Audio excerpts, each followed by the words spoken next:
Hope आप सभी अच्छे ही होंगे। मैं हूं आपका कुमार रुपेश और आप सभी जुड़ चुके हैं ब्राइट रॉयल्स एडू के साथ एनसीईआरटी सीरीज में। आज हम लोग शुरू कर रहे हैं क्लास 10th का chapter 9th light, reflection and refraction. इस चैप्टर में हम एनसीईआरटी के हर लाइन को डिटेल में समझेंगे, डायग्राम, न्यूमेरिकल और पीवाईक्यू के साथ। तो आज हम लोग इस चैप्टर में कवर करने वाले हैं जैसे कि nature of light, reflection of light, law of reflection, spherical mirror, refraction of light, law of reflection and refractive index, है ना, spherical lens, image formation, lens formula, magnification और कई सारे फैक्ट्स जो है जिसको हम लोग कवर करेंगे और उसको क्लियर करेंगे।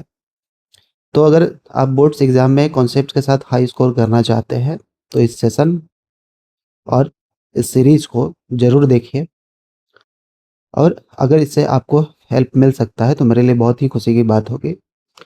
तो चलिए बिना किसी देरी के इस सेशन को शुरू करते हैं।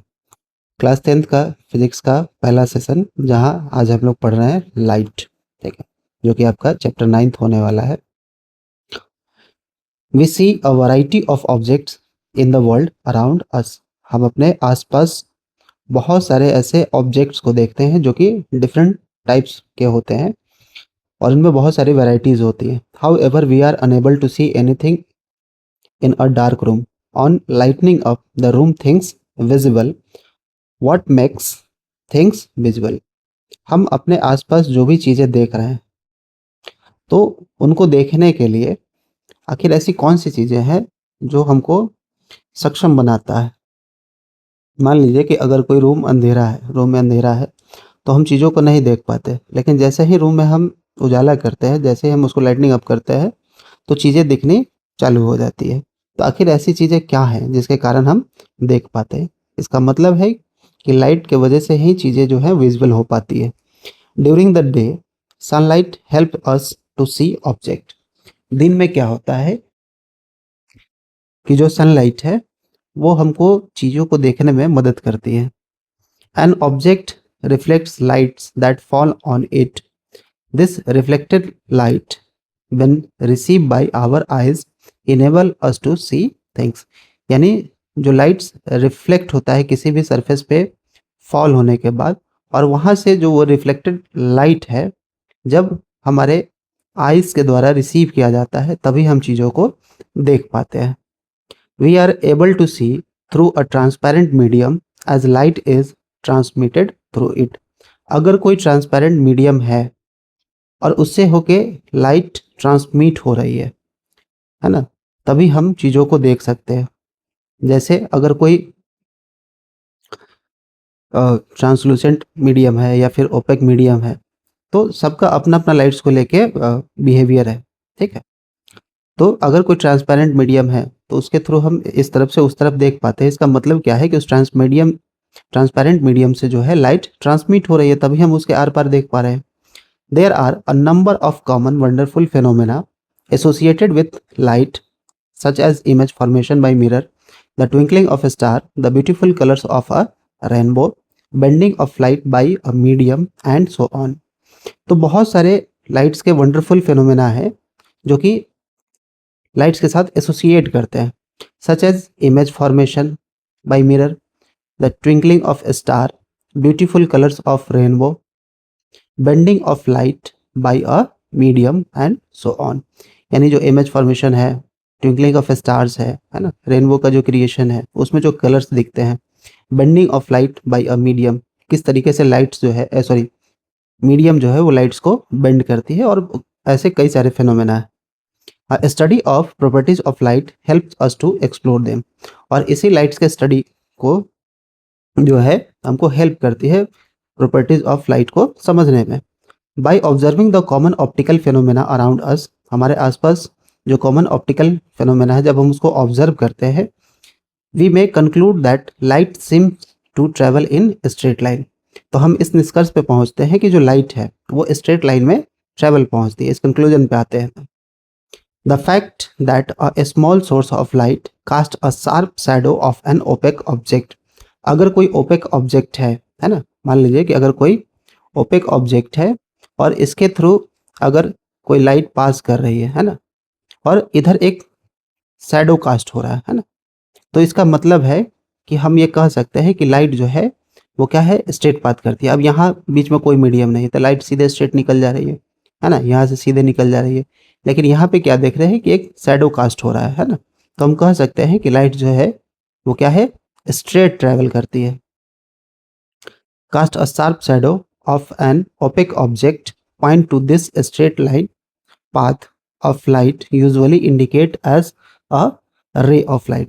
तो ये जो लाइट पास कर रही है ना, या फिर उस सरफेस पे फॉल कर रही है, तो इसको हम रे ऑफ लाइट कहते हैं। ठीक, चलिए मोर टू नो, इस सेक्शन को देखते हैं कि इसमें और भी क्या जानकारी दी गई है। If an open object on the path of light becomes very small, अगर कोई ओपेक ऑब्जेक्ट है ना, और उस पे जब हम लाइट्स को थ्रो करते हैं तो वो तो अपने थ्रू से मीडियम अपने थ्रू से होकर जाने देगा नहीं, क्यों, क्योंकि ओपेक है। Light has a tendency bend around it and not walk in straight line. ठीक है, अभी हमने पढ़ा कि जो लाइट्स है वो स्ट्रेट लाइन में ट्रेवल करती है, लेकिन ऐसा नहीं है, क्योंकि लाइट्स का जो है दो तरीके का नेचर होता है ना, एक पार्टिकल नेचर होता है और एक वेव नेचर होता है। तो ऐसे इफेक्ट्स को हम लोग कहते हैं डिफ्रैक्शन ऑफ लाइट। सपोज कि अगर कोई ओपेक मीडियम है ना, ऐसे, और इसके शार्प एज से, अगर इसके शार्प एज से अगर कोई रे क्रॉस कर रही है, तो जिधर कास्ट होना चाहिए, जिधर शैडो कास्ट होना चाहिए, उसकी तरफ जो है ये बेंड होने लगती है ना, उसके तरफ ये बेंड होने लगती है। आप क्लास 12th में जब जाइएगा तब इस फेनोमेना को पढ़िएगा, डिफ्रैक्शन के बारे में। ठीक है, तो वही बताया गया है कि लाइट एक्चुअल में स्ट्रेट ही ट्रेवल करती है, लेकिन एक और फिनोमेना है जिसको हम डिफ्रैक्शन ऑफ लाइट कहते हैं, जिससे क्या है कि किसी भी ओपेक ऑब्जेक्ट के शार्प एज से जब रेज गुजरती है तो वो बेंड हो जाती है। ठीक है, then the straight line treatment of optics using ray falls, और इस स्ट्रेट लाइन ट्रीटमेंट के थ्रू जो है यूजिंग ऑफ रे फॉल से हम देखते हैं इस फिनोमेना को। ठीक है, तो आगे जब चलिएगा तब आपको क्लास 12th में ये सब चीज़ें पढ़नी है। In this chapter we shall study the phenomena of reflection. इस चैप्टर में हम लोग पढ़ेंगे study the phenomena of reflection, यानी रिफ्लेक्शन के फिनोमेना को पढ़ेंगे, एंड रिफ्रैक्शन ऑफ लाइट को पढ़ेंगे using straight line propagation of light. These basic concepts will help us in the study of some of the optical phenomena in nature. We shall try to understand in this chapter the reflection of light by a spherical mirror and refraction of light and their application in real life situation। तो हम यहाँ ये समझने की कोशिश करेंगे इस chapter में कि रिफ्लेक्शन ऑफ लाइट किसी भी स्फेरिकल मिरर से कैसे होता है, and reflection of light and their application, और जो उसके एप्लीकेशन है हमारे रियल लाइफ सिचुएशन में वो कैसे परफॉर्म होता है। ठीक है, चलिए, तो पहला टॉपिक है आपका reflection of light. A highly polished surface, अगर कोई सरफेस जो है वो क्या है, हाईली पॉलिश्ड है ना, such as mirror reflect most of the light fallings on it. तो पॉलिश्ड कहने का मतलब कि ये जो सरफेस है ना, इस सरफेस को इतना पॉलिश किया गया है कि इसके अंदर की जो इरेगुलेटरीज है वो खत्म हो गई, यानी जो इसके अंदर की अनियमितताएं हैं वो खत्म है, लगभग ये सरफेस क्या है, स्मूथ होता है।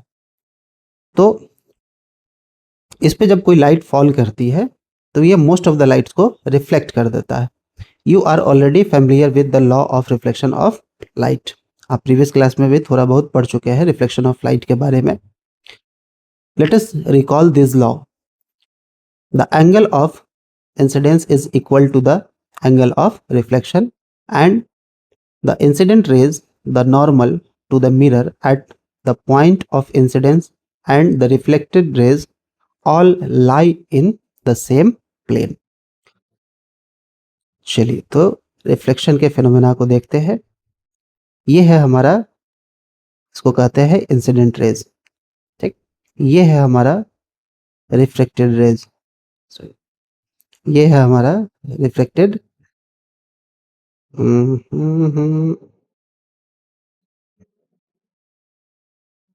सीधा क्यों नहीं हो रहा है भाई? हाँ, तो इसको हम लोग कहते हैं इंसिडेंट रेज और इसको कहते हैं हम लोग रिफ्लेक्टेड रेज, ठीक।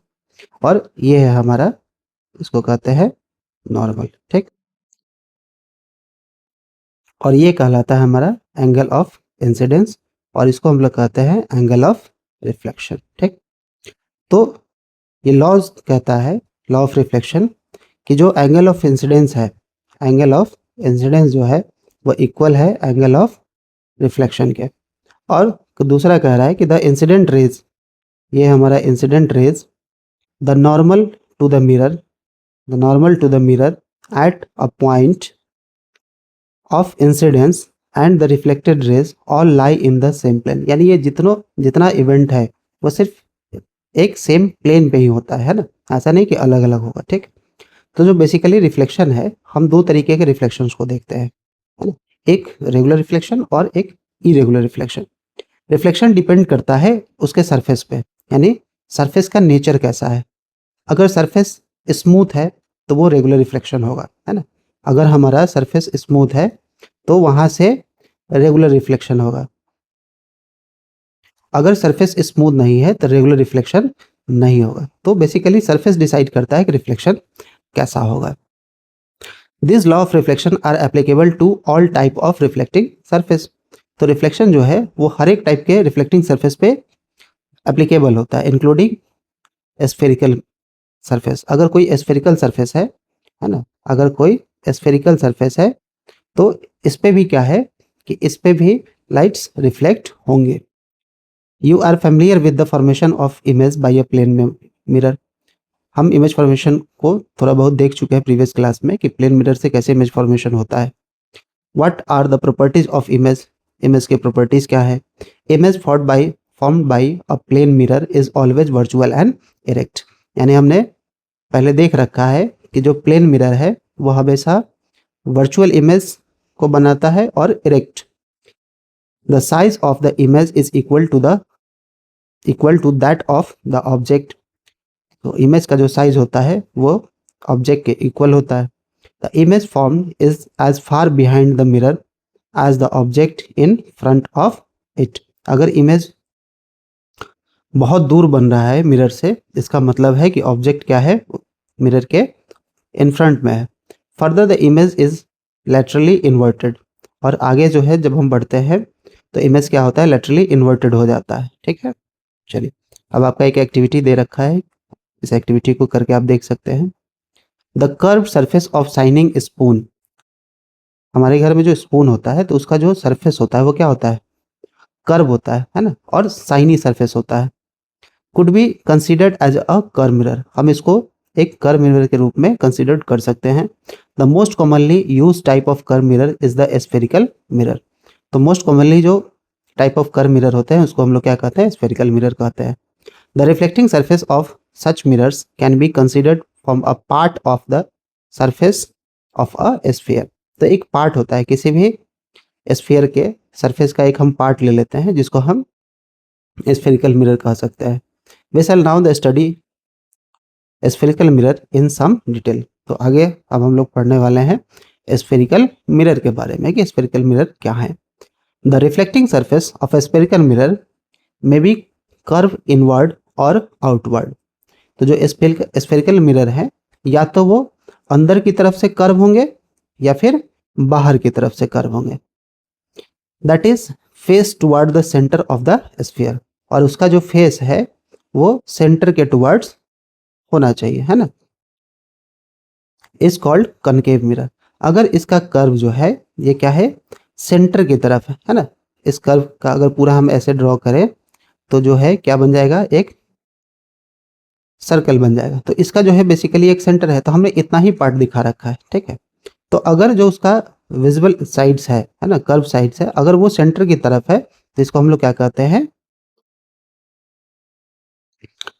Concave mirror. A spherical mirror whose reflecting surface is curved outward is called a convex mirror। अब जो है ये बाहर की तरफ कर्व है ना, अब इसका सेंटर देखेंगे तो यहाँ पे होगा, लेकिन बाहर की तरफ से इसका सरफेस जो है वो कर्व है, तो इसको हम लोग कहते हैं कॉन्वेक्स मिरर, है ना। तो कॉनकेव मतलब केव, केव की तरफ, अगर अंदर की तरफ वो धंसा हुआ है ना, एक केव की तरफ है जैसे गुफा, है ना। तो अगर केव की तरफ वो दिख रहा है तो इसको हम लोग कॉनकेव मिरर कहते हैं, ठीक है। और ये अगर बाहर की तरफ से अगर उभरा हुआ है तो इसको हम लोग कहते हैं convex mirror. The schematic representation of this mirror is shown in figure 9.1, और इसका जो फिगर यहाँ दिखाया गया है ना। You may now understand the surface of the spoon curve inward can be approximated to a concave mirror. Spoon का जो अंदर वाला भाग है उसको हम लोग कन्वेक्स कॉनकेव कह सकते हैं, और जो बाहर वाला भाग है उसको हम कॉन्वेक्स कह सकते हैं। Before we move further on a spherical mirror, we need to recognize and understand the meaning of few terms. तो स्फेरिकल मिरर के बारे में पढ़ने से आगे बढ़ने से पहले हम कुछ ऐसे टर्म्स को रिकॉग्नाइज करेंगे, उसके मीनिंग को समझने का कोशिश करेंगे। This terms are commonly used in discussion about spherical mirrors, और इन सारे टर्म्स का जो यूज है स्फेरिकल मिरर्स के डिस्कशन में इनका यूज किया जाता है। The centre of the reflecting surface of a spherical mirror is a point called a pole. तो जो centre of the reflecting surface होता है स्फेरिकल मिरर का is a point called the pole. इसको हम लोग जो ये कर्व है ना, इस कर्व से जो इसका हम सेंटर लेते हैं, ठीक है, तो इसको हम डिसाइड करते हैं pole. It lies on the surface of the mirror, जो कि उस सरफेस पे लाई करता है। The pole is usually represented by the letter P, और पोल को हम लेटर पी से हम रिप्रेजेंट करते हैं, ठीक। The reflecting surface of spherical mirror forms a part of a sphere. अभी हमने बताया कि जो स्फेरिकल मिरर का जो सरफेस होता है रिफ्लेक्टिंग सरफेस, वो होता है एक छोटा सा पार्ट होता है स्फीयर का, है ना। हम पूरा स्फीयर नहीं लेते, एक छोटा सा भाग लेते हैं। This sphere has a center. This point is called the center of curvature of the spherical mirror. ठीक है। अब देखिए, अगर हम कोई एक सर्कल ड्रॉ करें इस तरीके से, ठीक है, और इसमें से हम छोटा सा भाग ले लें, इतना सा, है ना, ये हमारा हो गया कॉनकेव मिरर, अगर अंदर के साइड के ले रहे हैं। और ये हो गया हमारा इस पूरे स्फेयर का जो है वो हो गया सेंटर, ठीक। और यहाँ से हम एक लाइन को ड्रॉ कर ले, तो ये जो पॉइंट होता है इसको हम लोग कहते हैं सेंटर ऑफ कर्वेचर, जिसको हम सी से डिनोट करते हैं, ठीक। It is represented by letter C. Please note that the centre of curvature is not a part of the mirror, यानी ये सेंटर ऑफ द कर्वेचर है, ये इस मिरर का पार्ट नहीं है। The centre of curvature of a concave mirror, sorry, it lies outside the reflecting surface, ठीक है। फिर हम दूसरे मिरर में देखेंगे तो ये आउटसाइड रिफ्लेक्टिंग सरफेस के आउटसाइड होगा, ठीक है। The centre of curvature of a concave mirror lies in front of it, यानी जो सेंटर ऑफ कर्वेचर है इसके इस साइड लाइज करता है, ठीक है। अब एक छोटा सा और बना लेते हैं जिसमें हम कॉन्वेक्स को दिखा सके, ठीक है। ये हमारा कॉन्वेक्स मिरर है, ठीक। इसमें हम इस तरीके से छोटा सा पार्ट ले लेते हैं, और ये जो इसका बाहर का भाग है इसको हम लोग रिफ्लेक्टिंग सरफेस कह रहे हैं, ठीक। अब क्या है कि अगर हम इधर सेंटर ऑफ कर्वेचर अगर इसका डिसाइड करें तो इस स्फीयर का सेंटर ऑफ कर्वेचर सेंटर यहाँ होगा, तो सेंटर ऑफ कर्वेचर यहाँ है, लेकिन ये रिफ्लेक्टिंग सरफेस के बियॉन्ड होता है, उसके पीछे होता है, ठीक। और कॉनकेव मिरर में उसके इन फ्रंट में होता है, ठीक। You may note this in figure 9.2 A and B. The radius of the sphere of which the reflecting surface of a spherical mirror forms a part is called the radius of curvature of the mirror. It is the represented by the letter r। यानी कह रहा है कि जो इस radius होता है sphere का, ये जो रेडियस है ना, स्फीयर का जो रिफ्लेक्टिंग सरफेस के साइड से होता है, जिसको हम लोग कहते हैं radius of curvature of the mirror, जो कि डिनोट किया जाता है आर से, है ना। तो ये जो टोटल रेडियस है हम इसको आर से डिनोट कर रहे हैं, है ना। और यहाँ भी अगर हम इसको दिखाएं इस तरीके से, ठीक है, तो यहाँ पे कहीं पे हम इसको सेंटर ऑफ कर्वेचर लेते हैं, ठीक, इस साइड में। तो ये जो डिस्टेंस है ना, ये जो इसका इधर से ये जो डिस्टेंस है यही हमारा कहलाता है सेंटर ऑफ कर्वेचर का रेडियस, ठीक है। चलिए, you may note that the distance PC is equal to the radius of curvature, यानी सी से लेकर पी तक, है ना, इसको हम लोग कहते हैं पोल। ठीक है, तो यहाँ से यहाँ तक का जो डिस्टेंस होता है, ये जो हमारा है यहाँ से यहाँ तक का जो डिस्टेंस है पी सी, है ना, इसको हम लोग पोल को हम पी से डिनोट करते हैं, इसको कहते हैं radius of curvature. Imagine a straight line passing through the pole and centre of curvature is a spherical mirror, this line is called principal axis. और यही लाइन जो इससे होकर गुजरती है जिसको हम लोग कहते हैं प्रिंसिपल एक्सिस, यानी इसके पोल से और इसके सेंटर ऑफ कर्वेचर से अलाइन होके, है ना, जो लाइन जा रही है ना, ये इसका पोल हो गया और इसका सेंटर ऑफ कर्वेचर हो गया। इस दोनों को मिलाते हुए जो रेखा सीधी निकलती है, लाइन सीधी निकलती है, इसको हम लोग कहते हैं प्रिंसिपल एक्सिस। ठीक, remember that principal axis is normal to the mirror at its pole. Let us understand an important term related to the mirror. ठीक है, अब एक्टिविटी के थ्रू जो रिलेटेड टर्म है आप इसको देख सकते हैं। चलिए, अब यहाँ पे आपको बोथ टाइप्स ऑफ मिरर दिखाया गया है, कॉनकेव मिरर भी और कॉन्वेक्स मिरर भी। ठीक है, the paper at first begins to burn producing a smoke eventually, sorry topic यहाँ पे एक्टिविटी का दिया हुआ है। ठीक है,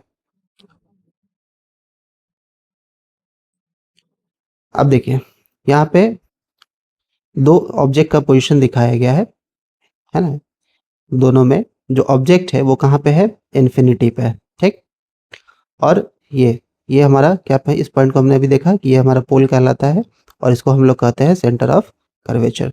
ठीक है, और इसको कहते हैं प्रिंसिपल एक्सिस। और फिर यहाँ पे देखिए इसमें भी क्या है, ऑब्जेक्ट का जो पोजिशनिंग किया गया है वो इन्फिनिटी पे रखा गया।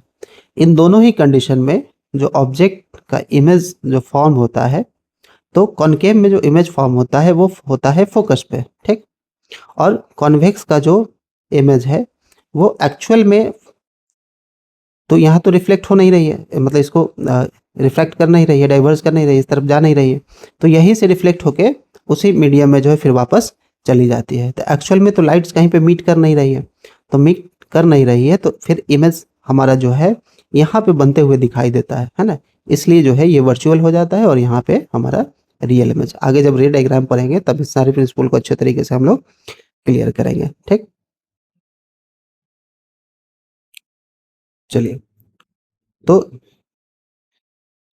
ये एक्टिविटी है आपके लिए, इस एक्टिविटी को आप लोग कर सकते हैं, है ना। तो एक छोटा सा ऑब्जर्वेशन था, जैसे देखिए ए में दिया हुआ है closely a number of ray parallel to the principal axis are falling on a concave mirror. अगर कोई number of rays parallel to the principal axis, ये बहुत सारे रेज हैं जो प्रिंसिपल एक्सिस के पैरेलल फॉल करते हैं इस रिफ्लेक्टेड सरफेस पे, रिफ्लेक्टिंग सरफेस पे of a concave mirror, observe the reflected rays. आप इस रेज को आप रिफ्लेक्ट करते हैं, मतलब देख सकते हैं। तो आगे चल के हम रे डायग्राम में देखेंगे कि अगर कोई भी रेज प्रिंसिपल एक्सिस के पैरेलल आता है तो आफ्टर रिफ्लेक्शन वो फोकस से होकर गुजरता है।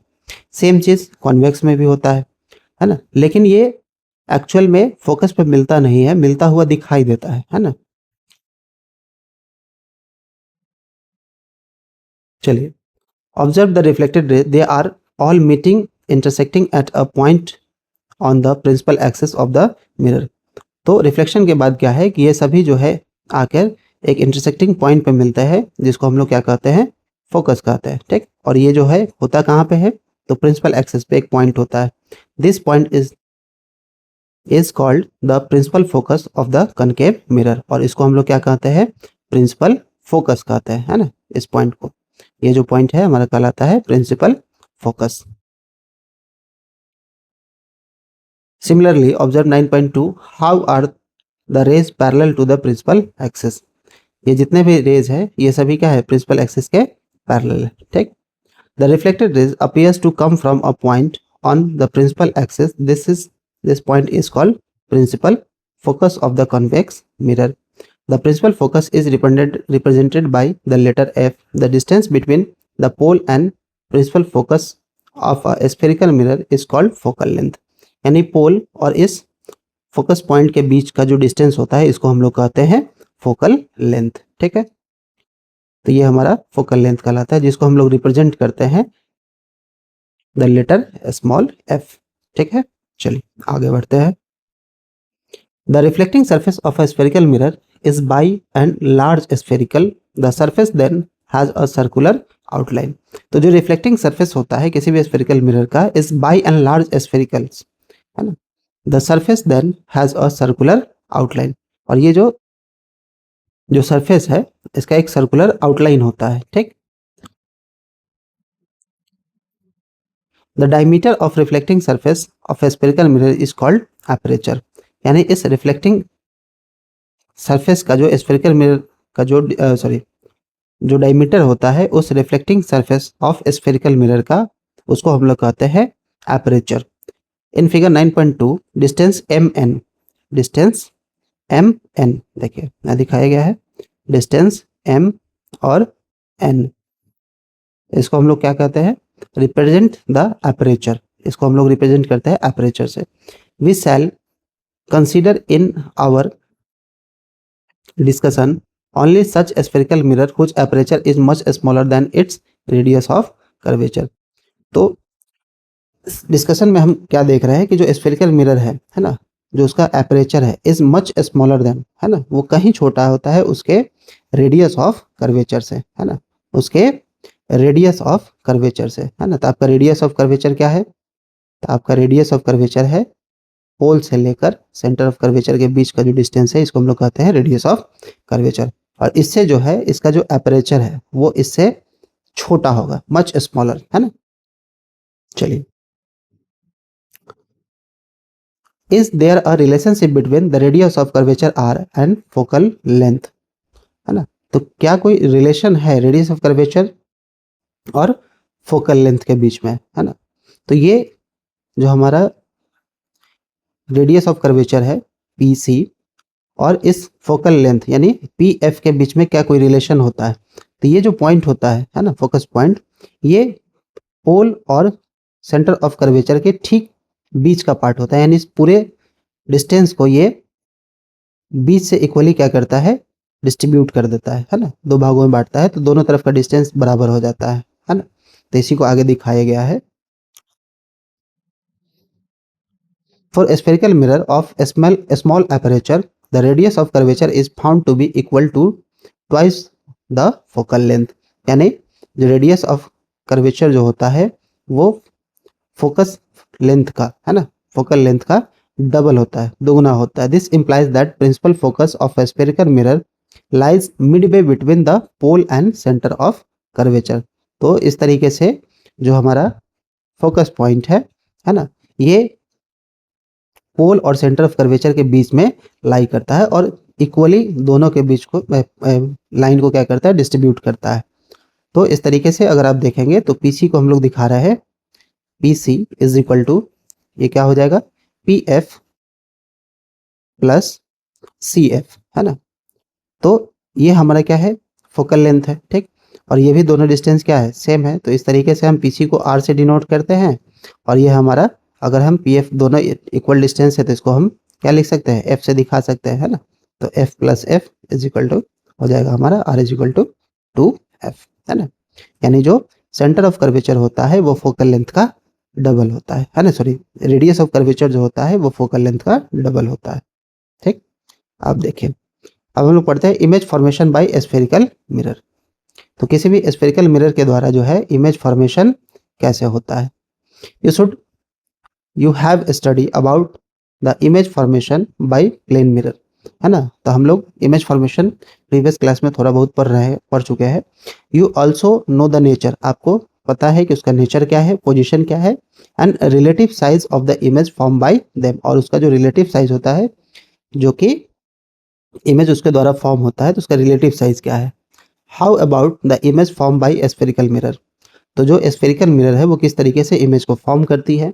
How can we locate the image form by a concave mirror for different position of the object, तो हमको किस तरीके से इमेज के लोकेशन का पता लगाना है, उसको कैसे लोकेट करना है by a concave mirror for different position of the object, यानी उसमें हम ऑब्जेक्ट को अलग अलग पोजीशन पर रखेंगे तो उसका इमेज जो है वो कहाँ पे फॉर्म होगा, यानी किस लोकेशन पे फॉर्म होगा। आर द इमेज रियल और वर्चुअल, या जो इमेज होते हैं ये रियल होते हैं और वर्चुअल होते हैं। आर दे इनलार्ज, क्या ये इनलार्ज होते हैं, डिमिनिश होते हैं, और या फिर सेम साइज के होते हैं। We shall explore this with an activity, तो इस एक्टिविटी के थ्रू आप जो है इसको एक्सप्लोर कर सकते हैं। ठीक है, चलिए आगे बढ़ते हैं।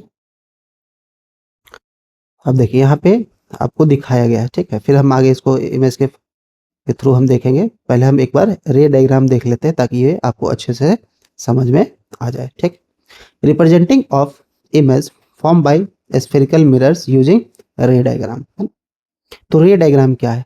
रे डायग्राम जो है, हमारा जो रे है वो जब रिफ्लेक्टिंग सरफेस पे पड़ता है तो वो किस तरीके से बिहेव करता है ना, और रिफ्लेक्शन के बाद जो उसका रिफ्लेक्टिव डायरेक्शन है वो कहाँ होता है, किस प्रिंसिपल एक्सिस के किस पॉइंट से होकर गुजरता है, इन सब चीज़ों के बारे में पढ़ेंगे तो स्फेरिकल मिरर में जो है हमारा इमेज फॉर्मेशन समझना आसान हो जाएगा।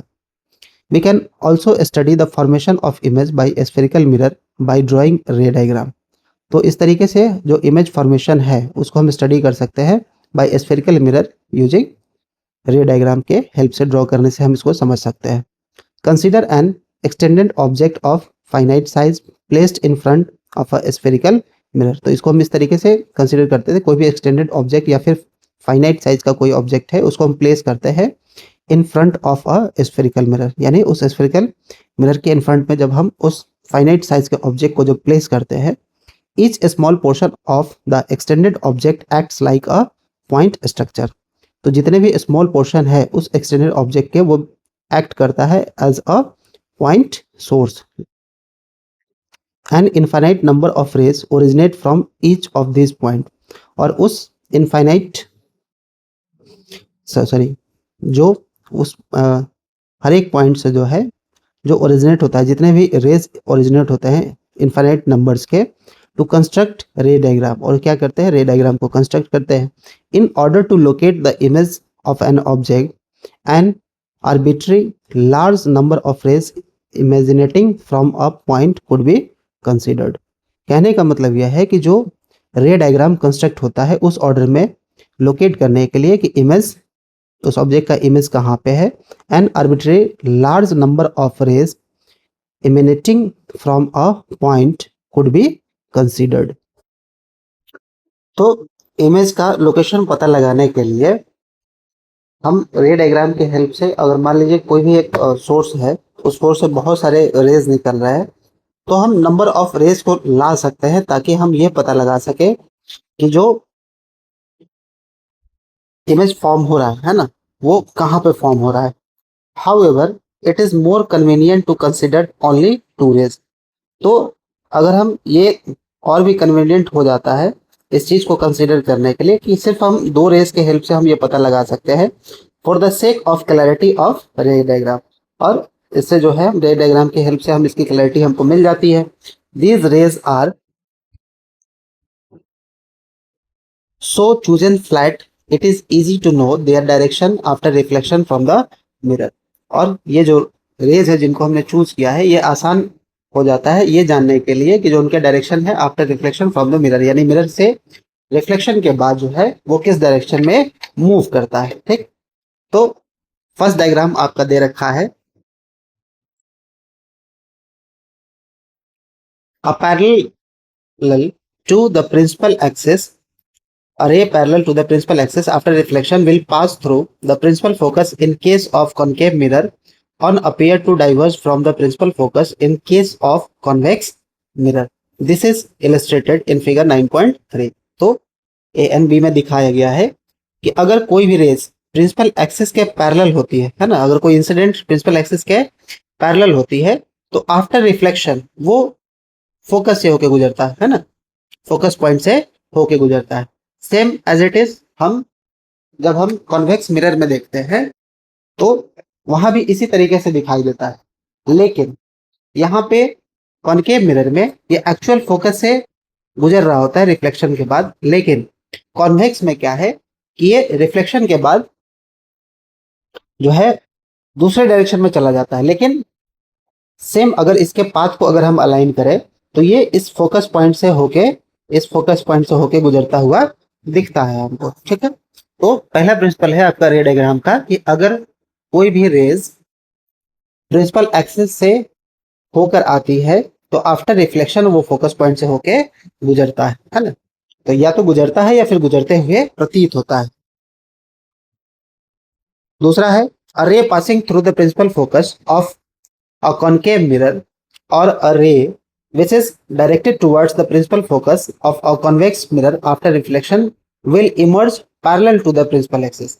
अगर कोई रिफ्लेक्टेड रेज है ना उस मिरर के फोकस पॉइंट से होके गुजरता है तो आफ्टर रिफ्लेक्शन ये प्रिंसिपल एक्सिस के पैरेलल हो जाता है ना। यानी ये इंसिडेंट रेज है, इसको हमने फोकस से गुजारा और रिफ्लेक्शन के बाद जो है ये क्या हो गया, प्रिंसिपल एक्सिस के पैरेलल हो गया। ये सेम कंडीशन हम कॉन्वेक्स मिरर में देखते हैं, है ना। चलिए, तो इस तरीके से हमने देखा कि जब हमने इंसिडेंट रेज को फोकस से होकर गुजारा तो प्रिंसिपल एक्सिस के पैरेलल हो गया दोनों कंडीशन में। ठीक। थर्ड है a ray passing through the center of curvature of a concave mirror is directed in the direction of center of curvature of a convex mirror। तो जो रे पास हो रहा है सेंटर ऑफ कर्वेचर से उस कॉनकेव मिरर के, है ना, जो कि डायरेक्टेड है उसी डायरेक्शन में, जिस डायरेक्शन में सेंटर ऑफ कर्वेचर है of a convex mirror after reflection is reflected back along the same path. अगर कोई भी इंसिडेंट रेज को हम सेंटर ऑफ कर्वेचर के डायरेक्शन में अगर लाएंगे तो वो आफ्टर रिफ्लेक्शन फिर उसी डायरेक्शन में मूव कर जाएगा, है ना। यानी उसी पाथ से होके फिर वापस चला जाएगा, चाहे वो कॉन्वेक्स मिरर हो या फिर हमारा कॉनकेव मिरर हो। ठीक, तो इस दोनों चीज को दिखाया गया है। द लाइट रे back along the same path because the incident ray fall on the mirror along the normal to the reflecting surface, है ना। तो इस पे जैसे ही आया तो फिर ये वापस उसी डायरेक्शन में चला गया।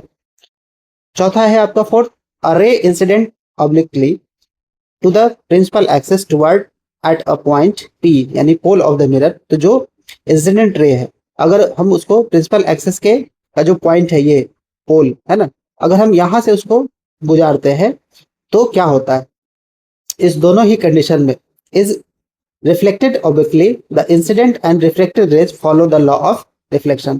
तो इस पॉइंट पे क्या होता है, ये लॉ ऑफ रिफ्लेक्शन को क्या करता है, फॉलो करता है eight the point of incident, eight the point of incidence. ठीक है, ये हमारा क्या है, पोल है। तो इन दोनों ही कंडीशन क्या देखते हैं, ये लॉ ऑफ रिफ्लेक्शन के नियम को क्या करता है, फॉलो करता है, making equal angles with the principal axis. और इसके साथ क्या है, ये प्रिंसिपल एक्सिस के साथ इक्वल एंगल को बनाता है। ठीक, ये आपका चौथा रेज हो गया।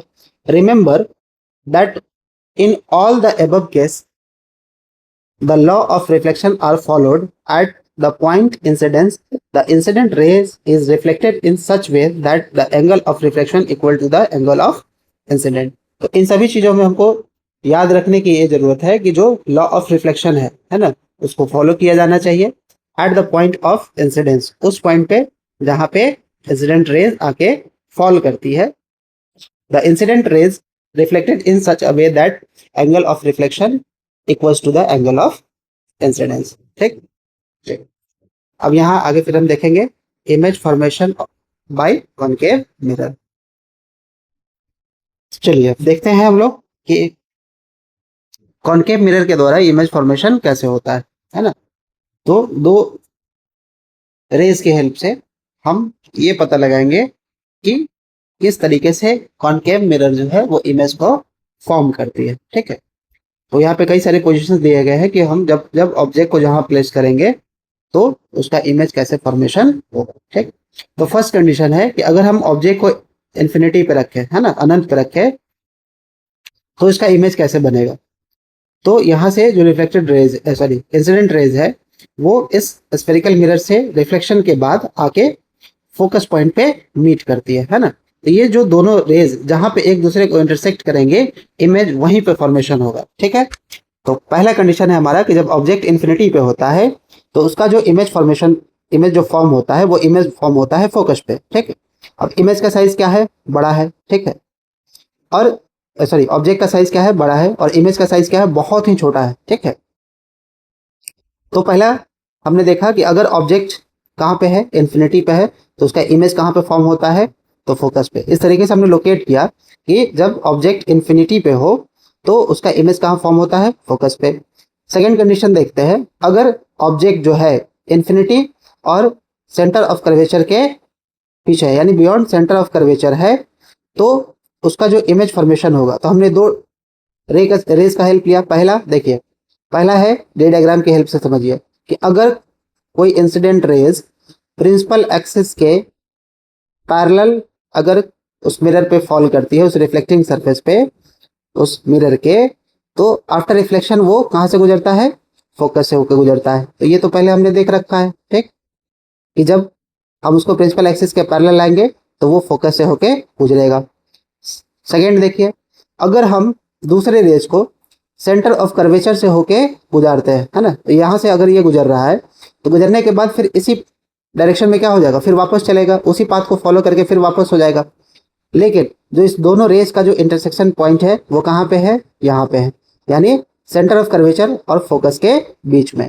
यानी इमेज जो है वो कहाँ पे फॉर्म हुआ, centre of curvature and focus के बीच में, ठीक है। तो इमेज जो मेरा लोकेट हो रहा है वो हो रहा है सेंटर ऑफ कर्वेचर और फोकस के बीच में, ठीक। तो इमेज इसका कहाँ बना, between centre of curvature and focus, ठीक। ये इमेज का मेरा लोकेशन है। इमेज का साइज क्या है, तो ऑब्जेक्ट इतना बड़ा है लेकिन इमेज का साइज अभी क्या है, छोटा है, ठीक। तो इमेज मेरा क्या बनेगा, छोटा बनेगा, ठीक है, किससे, ऑब्जेक्ट से, ठीक। थर्ड, आप जो इसका डायरेक्शन देख रहे हैं ये क्या है, नीचे की तरफ है, तब इसको क्या कहेंगे, इमेज मेरा कैसा बन रहा है, तो बन रहा है इन्वर्टेड, ठीक है, यानी उल्टा बन रहा है, ठीक। अब एक्चुअल में अगर लाइट, दोनों रेज अगर एक दूसरे को मीट करेंगे, इंटरसेक्ट करेंगे, तो जो हमारा इमेज बनता है वो बनता है रियल। अगर वो एक्चुअल में इंटरसेक्ट नहीं करेगा तो जो इमेज जो होगा वो मेरा वर्चुअल बन जाएगा, ठीक। तो इससे ये आइडिया हमको पता चल गया कि रे डायग्राम की हेल्प से हम इमेज फॉर्मेशन को समझ सकते हैं। तो ये दो रेज है और इस डायग्राम को हमने पहले पढ़ चुका है रूल के रूप में कि पहला प्रिंसिपल एक्सिस के पैरेलल होके जाएगा तो फोकस से होके गुजरेगा। सेकेंड, अगर इंसिडेंट रेज को हम सेंटर ऑफ कर्वेचर से होके गुजारते हैं और जब वो उस कर्व सरफेस पे, वो रिफ्लेक्टिंग सरफेस पे जब पड़ता है तो फिर उसी डायरेक्शन में वापस चला जाता है, यानी उसी पाथ को फॉलो करके फिर रिटर्न हो जाता है। अब इस दोनों के बीच में जो हमारा इंटरसेक्शन बना, जो इस पॉइंट जो है जहाँ पे इंटरसेक्ट हुआ, एक दूसरे को इंटरसेक्ट किया, यहीं पे क्या बना, हमारा इमेज बना। तो इमेज का लोकेशन क्या है, between centre of curvature and focus, ठीक है, आया समझ में। अब हम देखते हैं थर्ड पोजीशन को, ठीक। तो थर्ड मेरा क्या है, थर्ड में देखिए, थर्ड में हमारा जो ऑब्जेक्ट है वो कहाँ है, सेंटर ऑफ कर्वेचर पे ही है, ठीक। तो अगर हम ऑब्जेक्ट को सेंटर ऑफ कर्वेचर पे रखते हैं तो फिर यहाँ पे रे डायग्राम का दो प्रिंसिपल देखिए, एक इंसिडेंट रेज को हम प्रिंसिपल एक्सिस के पैरेलल रखते हैं, आफ्टर रिफ्लेक्शन वो फोकस से होकर गुजरेगा। सेकेंड प्रिंसिपल, अगर हम इंसिडेंट रेज को फोकस से होकर गुजारते हैं तो वो प्रिंसिपल एक्सिस के क्या हो जाता है, पैरेलल हो जाता है। तो दोनों रूल्स के अकॉर्डिंग मेरा रे डायग्राम की हेल्प से हमने क्या देखा, इसका इमेज फॉर्मेशन समझ गया। अब ये जो इंटरसेक्शन पॉइंट है दोनों का, जहां पे वो दोनों रेज एक दूसरे को मीट करती है, वो क्या है, यहाँ, यानी ठीक सेंटर ऑफ कर्वेचर पे। यानी ऑब्जेक्ट अगर सेंटर ऑफ कर्वेचर पे होगा तो इमेज भी कहाँ बनेगा, सेंटर ऑफ कर्वेचर पे बनेगा, ठीक। और कहाँ बन रहा है, तो नीचे की तरफ, तो नीचे की तरफ बन रहा है तो क्या कहेंगे, बनेगा इन्वर्टेड, ठीक। और यहाँ देखिए ऑब्जेक्ट का जो साइज है सेम साइज इमेज का भी है, तो इमेज का साइज क्या हो जाएगा, सेम हो जाएगा, ठीक, आया समझ में। और एक्चुअल में मीट कर रहा है तो हम क्या कह रहे हैं, इमेज क्या बन रहा है, हमारा रियल बन रहा है, ठीक, आगे समझ में। फोर्थ कंडीशन देखिए, अगर हम ऑब्जेक्ट को कहाँ पे प्लेस करें, सेंटर ऑफ कर्वेचर और फोकस के बीच में, सेंटर ऑफ कर्वेचर और फोकस के बीच में। फर्स्ट रूल देखिए रे डायग्राम का, अगर कोई रेज प्रिंसिपल एक्सिस के पैरेलल होता है तो वो फोकस से होकर गुजरेगा, ठीक। सेकेंड, अगर हम उसको सेंटर ऑफ कर्वेचर से होकर गुजारते हैं तो फिर उसी डायरेक्शन में मूव कर रहा है ना, तो यहाँ से ये इस पे रिफ्लेक्ट होगा, फिर वापस इसी डायरेक्शन में वापस आ जाएगा। तो जो हमारा इंटरसेक्शन पॉइंट बना यहाँ पे, ये कहाँ बना, तो ये बना beyond centre of curvature, beyond centre of curvature. तो इमेज कहाँ बन रहा है, बियॉन्ड सेंटर ऑफ कर्वेचर, कब, जब हम ऑब्जेक्ट को सेंटर ऑफ कर्वेचर और फोकस के बीच में प्लेस करते हैं तब, ठीक। इमेज कैसा बन रहा है, तो नीचे की तरफ है ना, यानी हमारा क्या बन रहा है, तो इन्वर्टेड बन रहा है इमेज। इमेज का साइज क्या है, तो लार्ज है, क्यों, क्योंकि ये ऑब्जेक्ट मेरा क्या है, छोटा दिख रहा है और इमेज क्या दिख रहा है, बड़ा दिख रहा है। इट मीन्स कि हमारा जो इमेज है वो लार्ज है और दोनों रेज एक दूसरे को एक्चुअल में इंटरसेक्ट कर रही है ना, यानी एक्चुअल में मीट कर रही है, इसका मतलब है कि हमारा इमेज क्या बनेगा, तो इमेज बनेगा रियल। ठीक, तो 4 कंडीशन हमने देख लिया। आइए 5वां कंडीशन देखते हैं। अगर ऑब्जेक्ट को हमने फोकस पे प्लेस करा, अगर हमने ऑब्जेक्ट को फोकस पे प्लेस करा, तो फिर आप रे डायग्राम की हेल्प से समझिए, है ना इसको। तो जो हमारा इंटरसेक्शन पॉइंट है वो बन जाता है इन्फिनिटी पे, है ना। तो इमेज कहाँ बनेगा, तो इन्फिनिटी पे बनेगा। इमेज जो है हमारा कहाँ बनेगा, तो इन्फिनिटी पे बनेगा। ठीक, और ये डायरेक्शन नीचे की तरफ है, तो क्या बनेगा, इन्वर्टेड बनेगा। ठीक, इमेज का साइज क्या होगा, तो हाईली लार्ज होगा, बहुत बड़ा होगा, है ना, यानी बहुत बड़ा इमेज बनेगा। ठीक, और प्लेस कहाँ है, तो प्लेस हमारा इन्फिनिटी पे है। ठीक, आ गया समझ में। और इमेज कैसा बन रहा है, तो इमेज बन रहा है रियल। ठीक है, क्योंकि एक्चुअल में मीट करेगा। 6 पोजीशन है, अगर हम ऑब्जेक्ट को फोकस और पोल के बीच में प्लेस्ड करें, अगर हम ऑब्जेक्ट को फोकस एंड पोल के बीच में प्लेस्ड करें, तो जो हमारा इमेज है वो कहाँ पे बनेगा, तो ये देखिए रे डायग्राम का हेल्प। अगर इंसिडेंट रेज को हम पोल से होके गुजारते हैं, तो ये नॉर्मल रिफ्लेक्शन रूल को फॉलो करता है, तो ऐसे रिफ्लेक्शन होके निकल जाएगा। ठीक, और दूसरा, हम यहाँ से जब गुजारते हैं इसको, इस रिफ्लेक्टिंग सरफेस पे, तो सेंटर ऑफ कर्वेचर की तरफ होके चला जाता है। अब बताइए क्या ये धीरे धीरे क्या है, इस दोनों के बीच का जो सेपरेशन है वो बढ़ता जा रहा है। तो जब सेपरेशन बढ़ता जा रहा है, तो क्या एक्चुअल में ये लाइट मीट करेगी, नहीं करेगी। तो जब एक्चुअल में लाइट मीट नहीं करेगी, तो इसका इमेज कैसा बनना चाहिए, तो इसका इमेज बनना चाहिए वर्चुअल। ठीक, कहाँ बनेगा, देखिए। तो अगर इस रेस को हम इस तरीके से मिरर के अपोजिट साइड अगर इस तरीके से हम ड्रॉ करें, तो वो इस पॉइंट पे हमको बनते हुए दिख रहा है। ठीक है, यहाँ पे, है ना, तो यहाँ पे बनते हुए दिख रहा है। तो अब ये हमारा ऑब्जेक्ट का साइज और ये हमारे इमेज का साइज, तो इमेज कैसा बना, हाईली लार्ज, है ना, ये भी बड़ा बन रहा है इमेज। तो इमेज क्या है हमारा, लार्ज बन रहा है। ठीक, ऑब्जेक्ट का पोजिशन क्या है, opposite side of the mirror. ठीक, उस साइड बन रहा है। इमेज कैसा है हमारा, वर्चुअल है। ठीक, लेकिन अब देखिए इमेज का जो डायरेक्शन है ये अपवर्ड है, ऊपर की तरफ है। तो इमेज हमारा कैसा बनेगा, तो इमेज हमारा बनेगा इरेक्ट, मतलब सीधा बनेगा। ठीक, तो हमने रे डायग्राम की हेल्प से देखा कि मिरर में किस तरीके से इमेज फॉर्मेशन होता है। अब चलिए अब आते हैं टेबल पे, है ना। जिस टेबल को हमने छोड़ के आगे बढ़ा था, हम लोग वहां पहुंचते हैं। ठीक, image formation by concave mirror for different position of the object. बहुत ही आसान है, उसको याद करना कोई डिफिकल्ट काम नहीं है। अगर कोई ऑब्जेक्ट इन्फिनिटी पे है, तो पोजीशन ऑफ द इमेज कहाँ होगा, एट द फोकस। ठीक, साइज क्या होगा इमेज का, तो हाईली डिमिनिश होगा, यानी बहुत ही छोटा होगा, पॉइंट साइज होगा, है ना। नेचर ऑफ द इमेज क्या होगा, तो रियल होगा और इन्वर्टेड होगा। अगर image beyond centre of curvature है, तो इमेज कहाँ बनेगा, between focus and centre of curvature. Image कैसा बनेगा, अभी भी डिमिनिश बनेगा, है ना, अभी भी छोटा बनेगा। ठीक, इमेज कैसा बन रहा है, तो रियल एंड इन्वर्टेड। अगर सेंटर ऑफ कर्वेचर पे है, तो इमेज भी सेंटर ऑफ कर्वेचर पे ही बनेगा। ठीक है, और कैसा रहेगा, तो सेम साइज का रहेगा। ठीक, नेचर ऑफ द इमेज क्या होगा, तो रियल होगा और इन्वर्टेड होगा। अगर इमेज सॉरी ऑब्जेक्ट का जो पोजीशन है, अगर वो सेंटर ऑफ कर्वेचर और फोकस के बीच में है, तो इमेज कहाँ बनेगा, beyond centre of curvature. Image कैसा बनेगा, एनलार्ज बनेगा, यानी बड़ा बनेगा। ठीक, नेचर ऑफ द इमेज क्या होगा, रियल होगा एंड इन्वर्टेड होगा। ठीक, अगर वो फोकस पे है, तो कहाँ बनेगा, इन्फिनिटी पे होगा। लेकिन ये क्या कह रहा है कि image would not be form, image क्या है, बन ही नहीं सकता है। क्यों नहीं बन सकता है, तो चलिए देखते हैं। अभी हमने बताया, ठीक है, बस सॉरी हमने यहाँ लार्ज लिख दिया है ना। देखिए ये जो दोनों रेज है आपस में क्या दिख रहा है, पैरेलल दिख रहा है। तो क्या आपको लगता है कि ये इन्फिनिटी पे जाके कहीं पे एक दूसरे से मीट करेगा, ये तो पैरेलली मूव कर रही है, तो दोनों के बीच इंटरसेक्शन पॉइंट बनेगा ही नहीं। इसका मतलब है कि इमेज फॉर्म नहीं होगा, है ना, जो इमेज है वो फॉर्म नहीं होगा। ठीक, चलिए अब आ जाइए यहाँ पे।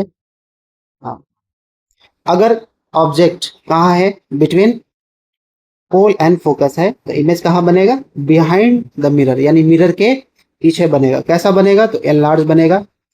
और नेचर ऑफ द इमेज क्या होगा, वर्चुअल एंड इरेक्ट। ठीक, अब इसमें आपको इस तरीके से देखना है, देखिए अगर ऑब्जेक्ट इन्फिनिटी पे है तो इसका इमेज कहाँ बना, एट द फोकस। ठीक, फिर आप आ जाइए यहाँ पे। ठीक, अगर ऑब्जेक्ट फोकस पे है तो उसका इमेज कहाँ बन रहा है, इन्फिनिटी पे, है ना। अब जो है आप इसको इस तरीके से अलाइन करके आप समझ सकते हैं। ठीक, इस दोनों ही कंडीशन में आपको समझ में आ जाएगा कि इमेज का फॉर्मेशन किस तरीके से होता है। ठीक है, आप इस तरीके से याद कर सकते हैं। देखिए अगर ऑब्जेक्ट इन्फिनिटी पे है तो इमेज कहाँ बनेगा, फोकस पे। अगर ऑब्जेक्ट फोकस पे है तो इमेज कहाँ बनेगा, इन्फिनिटी पे। ठीक, इसका उल्टा, अगर image object beyond centre of curvature है तो इमेज कहाँ बन रहा है, फोकस और सेंटर ऑफ कर्वेचर के बीच में। अगर object centre of curvature focus के बीच में है तो इमेज कहाँ बन रहा है, बियॉन्ड सेंटर ऑफ कर्वेचर। ठीक, लेकिन अगर सेंटर ऑफ कर्वेचर पे है तो इमेज कहाँ बना, सेंटर ऑफ कर्वेचर पे। तो इस तरीके से अगर आप देखेंगे तो टेबल आपके लिए बहुत ही आसान हो जाएगा। ठीक, दूसरा, नेचर ऑफ द इमेज को कैसे समझना है। हर एक कंडीशन में, इन चारों कंडीशन में इमेज क्या बनता है, रियल एंड इन्वर्टेड बनता है। इसमें तो इमेज का फॉर्मेशन होगा ही नहीं। इन चारों कंडीशन में रियल एंड इन्वर्टेड बनेगा। सिर्फ एक ही कंडीशन में वर्चुअल एंड इरेक्ट बनता है, तब जब ऑब्जेक्ट पोल एंड फोकस के बीच में होता है तब। तो अगर आपसे कोई पूछे कि कॉनकेव मिरर कब वर्चुअल इमेज बनाता है, तो तब बनाता है जब ऑब्जेक्ट पोल एंड फोकस के बीच में होता है ना। इरेक्ट कब बनाता है, तो ऑब्जेक्ट जब प्रिंसिपल फोकस और प्रिंसिपल और फोकस के बीच में होता है, पोल एंड फोकस के बीच में होता है, तो तभी क्या बनेगा, इरेक्ट बनेगा। यानी एक ही ऐसा कंडीशन बन रहा है जहां पे हमारा इमेज वर्चुअल एंड इरेक्ट बनता है, बाकी चार कंडीशन में रियल और इन्वर्टेड बनता है। तो इस तरीके से आप इस टेबल को समझ सकते हैं। ठीक, अब इस तरीके से समझिए कि अगर हम ऑब्जेक्ट को जैसे जैसे पोल के नजदीक लाएंगे, जैसे जैसे हम पोल के नजदीक लाएंगे, इमेज जो है वैसे वैसे इससे दूर चलता जाएगा, है ना। जैसे जैसे ऑब्जेक्ट हमारा इधर की तरफ आएगा, इमेज हमारा इससे पोल से दूर की तरफ जाएगा। जैसे जैसे इधर बढ़ेंगे, इमेज का साइज क्या होगा, बढ़ेगा। जैसे जैसे हम ऑब्जेक्ट को पोल की तरफ लाते जाएंगे तो इमेज का साइज बढ़ेगा, और जैसे जैसे ऑब्जेक्ट को हम पोल से दूर लेते जाएंगे, इमेज का साइज घटेगा। ठीक, तो ये कुछ ट्रिक्स है जिससे आप समझ सकते हैं आसानी से। ठीक है, तो बेसिकली क्या है कि रे डायग्राम आपको हेल्प करता है इमेज फॉर्मेशन को समझने के लिए इन स्फेरिकल मिरर्स। ठीक, आप देखिए कॉनकेव मिरर्स का यूज क्या है। Concave mirrors are commonly used in torch, search light and vehicles headlights to get powerful parallel beams of light. तो जो कॉनकेव मिरर है इसका कॉमनली यूज होता है टॉर्च में, है ना, सर्च लाइट में, यानी जो फोर्स वगैरह होती है ना, पुलिस है, आर्मीज है, उनको जो टॉर्च दिया जाता है सर्च लाइट के लिए, उसमें कॉनकेव मिरर का यूज किया जाता है, ताकि जो है वो पावरफुल पैरेलल बीम को क्या कर सके, थ्रो कर सके। They are often use as shaving mirrors see a larger image of the face. तो जब आप सलून में जाते हैं तो वहां पे देखिएगा, वहां पे जो मिरर लगा होता है वो होता है कॉनकेव मिरर। क्यों, क्योंकि लार्जर इमेज को दिखाने के लिए। ठीक है, फेस का जो आपका इमेज बनेगा वो क्या बनेगा, बड़ा बनेगा। The dentist use concave mirror to see large image of teeth of patients. तो लार्ज इमेज बनाने के लिए क्यों करा, अभी आप हमने देखा कि अगर हम मिरर और ऑब्जेक्ट का डिस्टेंस कम रखें, अगर हम मिरर और ऑब्जेक्ट के बीच का डिस्टेंस कम रखें तो इमेज क्या बनता है, लार्ज बनता है। तो जब आप सैलून में जाते हैं, है ना, तो सैलून में आप एकदम ठीक सामने बैठे होते हैं, तो आपके और मिरर के बीच का डिस्टेंस क्या होता है, कम होता है। इससे क्या है कि आपका इमेज जो है वो बड़ा दिखता है। ठीक, वैसे ही डेंटिस्ट यूज करते हैं इसके लिए, ताकि पेशेंट के टीथ को अच्छे तरीके से एग्जामिन कर सके। ठीक, large concave mirror are use to concentrate sunlight to produce heat in solar furnace. तो जो सोलर फर्नेस होता है यानी चूल्हा होता है ना, सोलर एनर्जी से चलने वाला जो चूल्हा होता है, फर्नेस, उसमें हम इसका यूज करते हैं। ठीक है, ताकि मैक्सिमम अमाउंट में हम क्या कर सके, जितने भी रेज है उसको एक जगह पे कॉन्सेंट्रेट कर सके। ठीक, अगला देखिए, अगला है आपका इमेज फॉर्मेशन बाय अ कॉन्वेक्स मिरर। कॉन्वेक्स मिरर में किस तरीके से इमेज का फॉर्मेशन होता है। We studied the image formation by concave mirror. Now we shall study the formation of image by a convex mirror. चलिए, we consider two position of the object. इसमें हम दो ही पोजीशन देखते हैं, ठीक है, of the object for studying the image formed by a convex mirror. First, in when the object is infinity. पहला condition जब ऑब्जेक्ट कहाँ रहे, इन्फिनिटी पे, और दूसरा पोजीशन जब ऑब्जेक्ट हमारा कहाँ रहे, तो किसके बीच में, पोल एंड फोकस के बीच में. When the object is infinity, and second the position is when the object is at finite distance from the mirror. The ray diagrams for the formation of image by convex mirror for these two position of the object are shown in figure 9.a and b respectively. Two results are summarized in table 9.2. चलिए, है ना, अब इसको देखते हैं यहाँ पे किस तरीके से फॉर्मेशन हो रहा है और इसका टेबल भी दिया हुआ है. ठीक, पहला कंडीशन में क्या है कि हमारा ऑब्जेक्ट क्या है, इन्फिनिटी पे.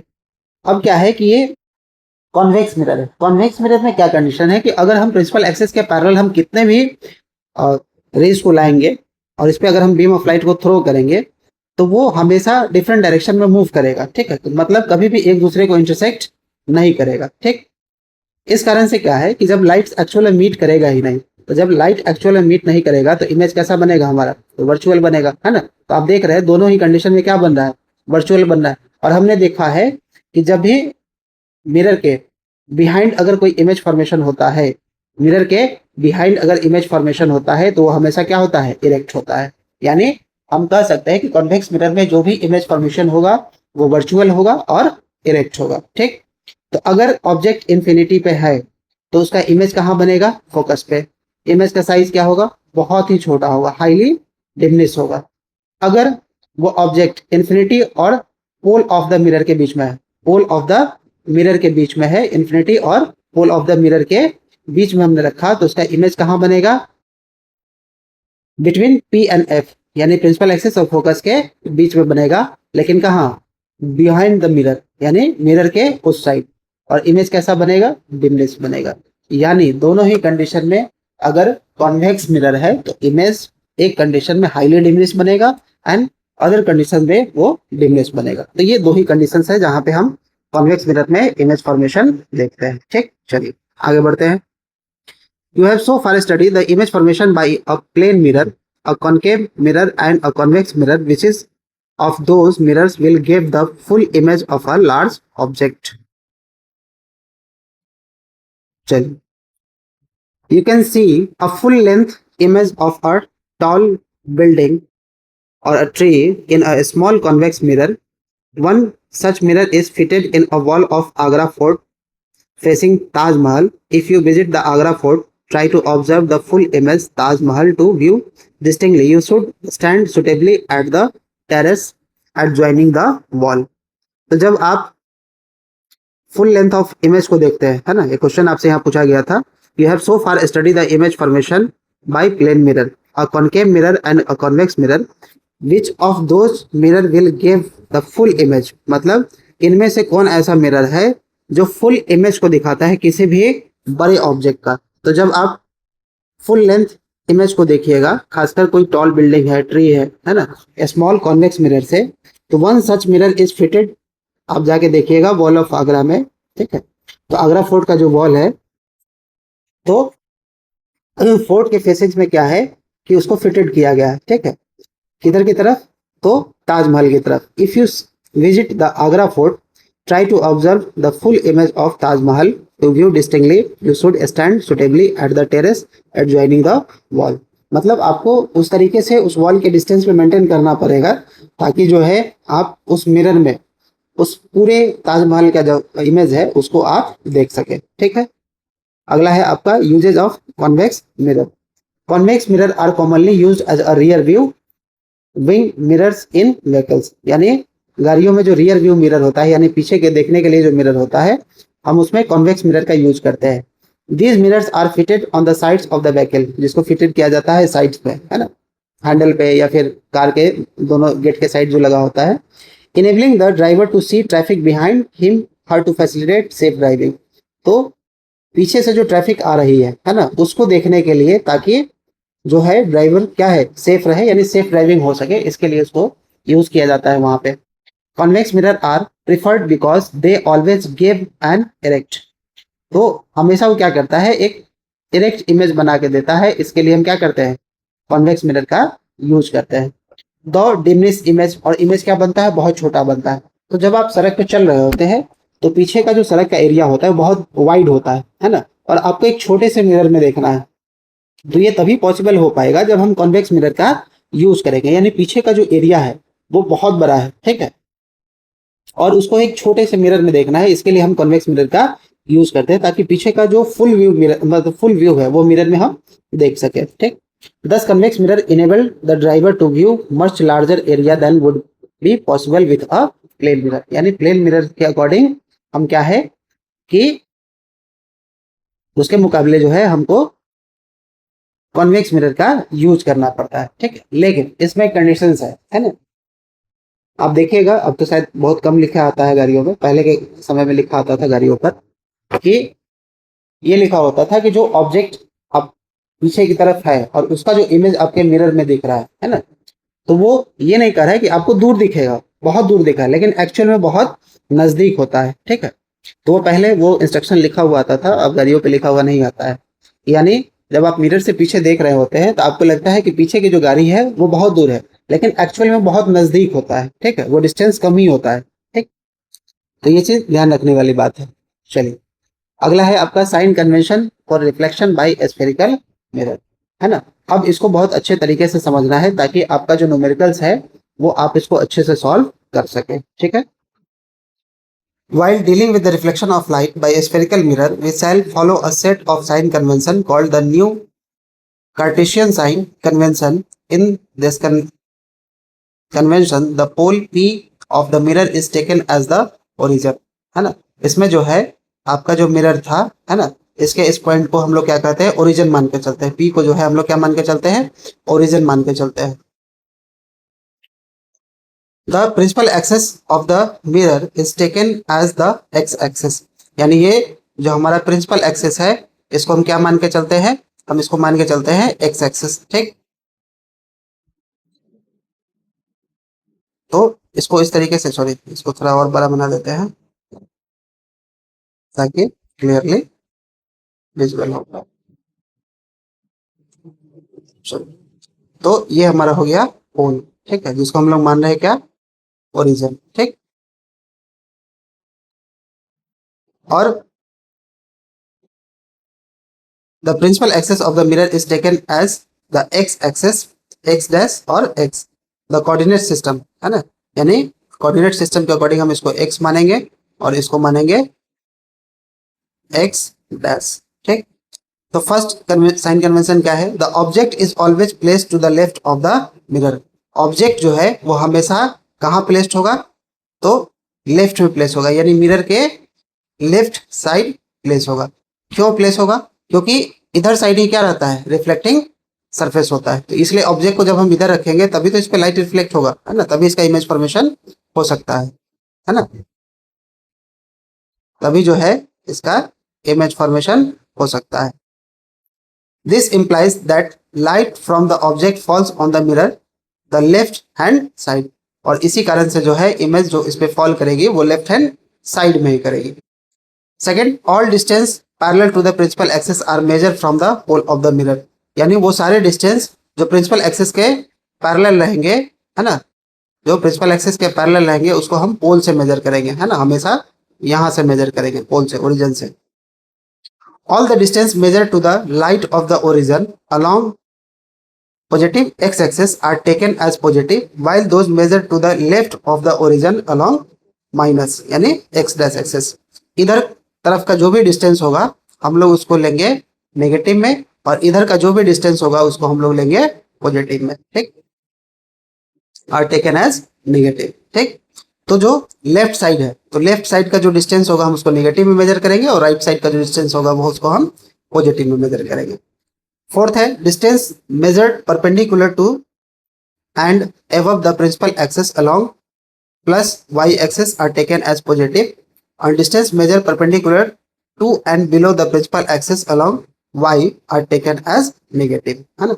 यानी अगर हम डिस्टेंस अगर मेजर कर रहे हैं perpendicularly to and above the principal axis, अगर प्रिंसिपल एक्सिस के एबव हम चल रहे हैं, है ना, अगर हम प्रिंसिपल एक्सिस के ऊपर की तरफ देख रहे हैं, है ना, तो ये हमारा हो जाएगा किधर की तरफ, इसको हम रखेंगे पॉजिटिव, है ना, यानी वाई एक्सिस।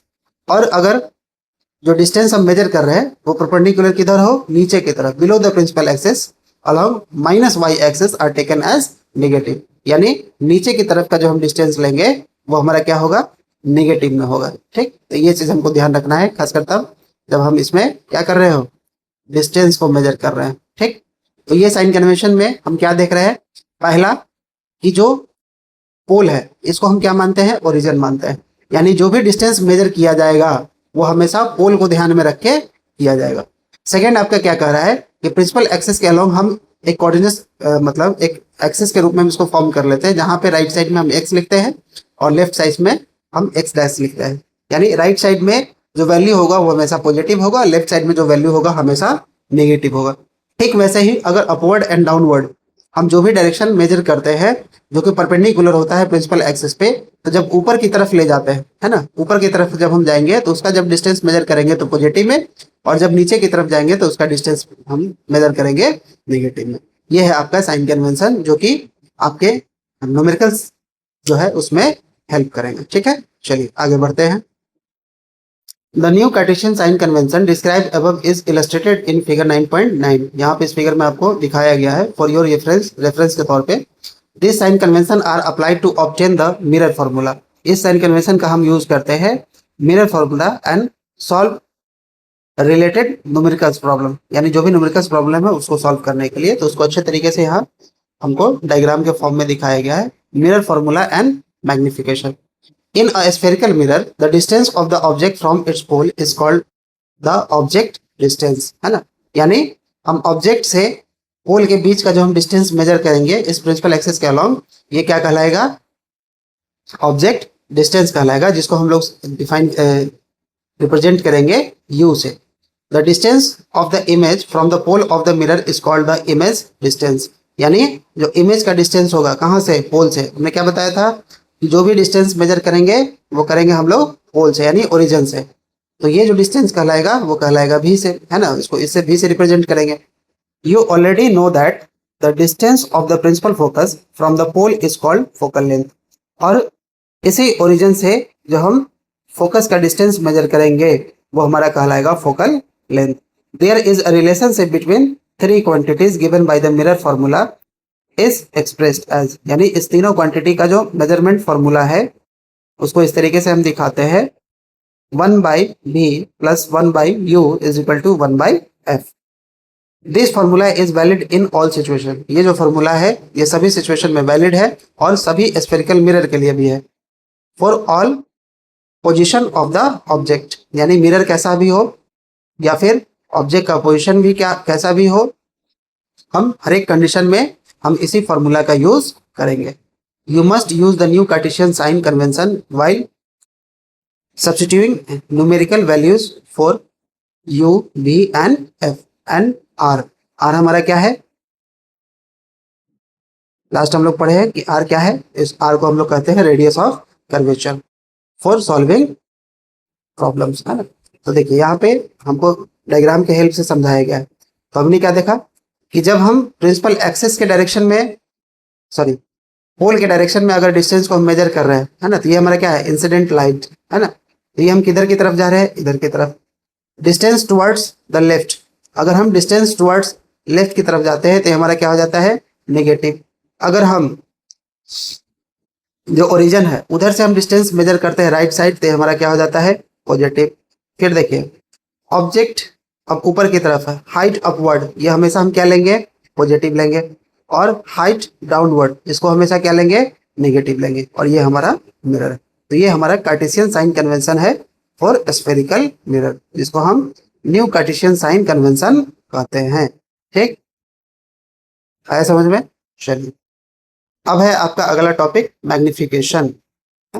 मैग्निफिकेशन क्या है, magnification produced by spherical mirrors gives the relative extent to which the image of an object is magnified with respect to the object size. यानी मैग्निफिकेशन जो है हमारा क्या है, height of the object divided by height of the image divided by height of the object. यानी जो हमारा object है उससे और इमेज का जो रेशियो है वही हमारा क्या कहलाता है, मैग्निफिकेशन कहलाता है। यानी दोनों के बीच का हम क्या देखते हैं, रेशियो देखते हैं। ठीक, यही हमारा क्या है, मैग्निफिकेशन है। ठीक है, clear. Which is the image of an object is magnified with respect to object size। यानी ऑब्जेक्ट साइज के अकॉर्डिंग इमेज का साइज क्या है वही हमारा क्या कहलाता है, मैग्निफिकेशन कहलाता है। It is expressed at the ratio of the height of the image to the height of the object. It is usually represented by letter m, और जिसको हम यूजुअली रिप्रेजेंट करते हैं m से, और हाइट ऑफ द इमेज को represent करते हैं h डैश से, और हाइट ऑफ द ऑब्जेक्ट को रिप्रेजेंट करते हैं h से।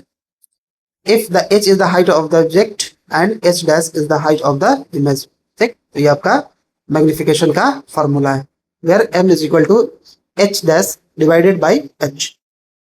The magnification m is also related to the object distance u and image distance b। It can be expressed as, अगर मैग्निफिकेशन जो है ये ऑब्जेक्ट डिस्टेंस और इमेज डिस्टेंस से भी रिलेटेड होता है, लेकिन हम इसमें दिखाते हैं किससे, -b/u से दिखाते हैं। ठीक है, अगर हमको मैग्निफिकेशन निकालना है तो हम ऑब्जेक्ट के डिस्टेंस को भी ले सकते हैं और इमेज डिस्टेंस को लेकर हम मैग्निफिकेशन बता सकते हैं, लेकिन वो जो रिप्रेजेंट होगा -b/u, है ना, यानी image distance divided by object distance. You may note that height of the object is taken to be positive. अब आपको ये नोट करना है कि हाइट ऑफ द ऑब्जेक्ट जो होगा वो क्या होगा, हमेशा पॉजिटिव होगा, है ना। तो इसको हम लोग क्या लेंगे, पॉजिटिव लेंगे। As the object is usually placed above the principal axis, तब जब वो ऑब्जेक्ट प्रिंसिपल एक्सिस के अबव प्लेस होगा, है ना, यहाँ। अगर नीचे की तरफ होगा तब नहीं लेंगे। The height of the image should be taken as positive for virtual image. तो जो भी वर्चुअल इमेज है उसमें हमको क्या करना है, इमेज का जो हाइट है वो क्या करना है, हमेशा उसको कैसे कैलकुलेट करेंगे, तो देखिए, तो वर्चुअल इमेज कब बन रहा था, जब वो राइट साइड बन रहा था, है ना। हम ऊपर की तरफ हम इस क्या बन रहा है, तो इरेक्ट बन रहा है, यानी अपवर्ड बन रहा है। तो अपवर्ड जब डायरेक्शन लेंगे तब वो क्या लेना चाहिए, अभी जस्ट हमने बताया। ठीक है, the height of the image should be taken as positive, यानी अपवर्ड है तो हम क्या लेंगे, पॉजिटिव लेंगे। ठीक, however it is to be taken as negative for real image. और जब रियल इमेज बनेगा तो रियल इमेज कैसे बनता था हमने देखा, तो नीचे की तरफ। तो नीचे की तरफ जब हम जाएंगे डाउनवर्ड, जो प्रिंसिपल एक्सिस पे परपेंडिकुलर होगा, तो हमेशा क्या लेंगे, हम नेगेटिव लेंगे। A negative sign in the value of the magnification indicates that image is real. अगर मैग्निफिकेशन में जो हमारा इमेज का साइज है अगर वो नेगेटिव है, इसका मतलब क्या है, वो रियल है। अगर इमेज का जो हाइट है अगर वो पॉजिटिव है, इसका मतलब क्या है, वो वर्चुअल है। A positive sign in the value of the magnification indicates the image is virtual, है ना। तो हम इसी साइन कन्वेंशन के हेल्प से हम पता भी लगा सकते हैं कि हमारा इमेज रियल है या फिर वर्चुअल।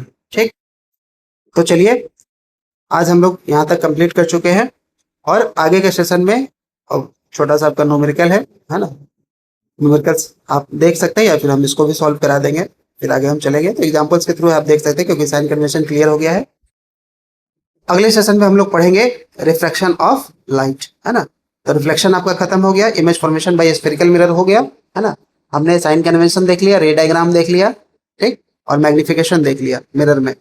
अब नेक्स्ट टॉपिक जो हम लोग कवर करेंगे वो हमारा होगा रिफ्लेक्शन ऑफ लाइट। तो ठीक है, फिर अगले सेशन में आप लोगों से मिलते हैं। ठीक है, इसी तरीके से आप अपना प्यार बनाए रखिएगा। अगर किसी भी तरीके की समस्या हो तो आप, या फिर सेशन अगर आपको अच्छा लग रहा है, जैसा भी लग रहा है, आप अपना जो आपका थॉट्स है वो कमेंट्स में जाके राइट डाउन कर सकते हैं, ताकि हम भी उस चीज को देख के हम उससे मोटिवेट हो सके, या फिर उससे हम कुछ चीज सीख सके कि फिर नेक्स्ट आपको मतलब किस तरीके की तैयारी के लिए मतलब क्या क्या चीजें देना जरूरी है, उस पर हम फोकस करेंगे। ठीक है, तब तक के लिए धन्यवाद, एंड इसी तरीके से आप अपना तैयारी करते रहिए, और फिर हम आपके लिए नए नए ऐसे ही सेशन लाते रहेंगे, ठीक है। और ये कंटिन्यूअस फॉर्म में डेली शाम 7 बजे से प्रीमियर होगा यूट्यूब पर हमारे चैनल पे, वहाँ जाके आप लोग देख सकते हैं। अगर आपको सेशन अच्छा लग रहा है तो आप इसको रेगुलर फॉलो करिए और इसी तरीके से अपना प्यार बनाए रखिएगा, ठीक है। तब तक मैं आपका कुमार रुपेश आपसे विदा लेता हूँ।